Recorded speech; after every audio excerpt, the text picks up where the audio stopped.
పడిపోయే పదాలు పడిపోయి ఒక అద్భుతమైనటువంటి ఆంధ్రీకరణం ఆ రోజున జరిగింది. అటువంటి భాగవతంలో శౌనకాది మహర్షులందరూ కూడా సత్రయాగం చేస్తున్నారు. ఎందుచేత వాళ్ళు సత్రయాగం చేశారు అంటే, సత్రయాగము అనేటటువంటి యాగము ఒక విచిత్రమైన యాగం. సత్రయాగం చేశారు. అందులో దీర్ఘ సత్రయాగం చేశారు వాళ్ళు.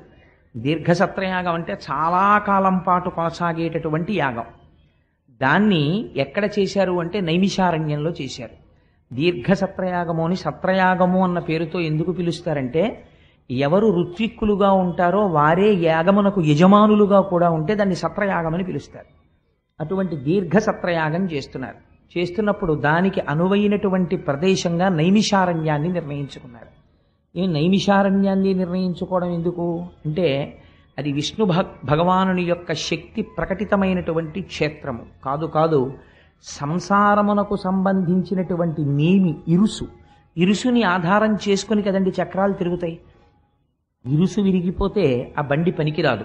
సంసారమునకు ఉండేటటువంటి నేమి ఏ ప్రాంతమునందు శిథిలమైపోయిందో అటువంటి పరమ పవిత్రమైనటువంటి ప్రాంతమునకు నైమిషారణ్యం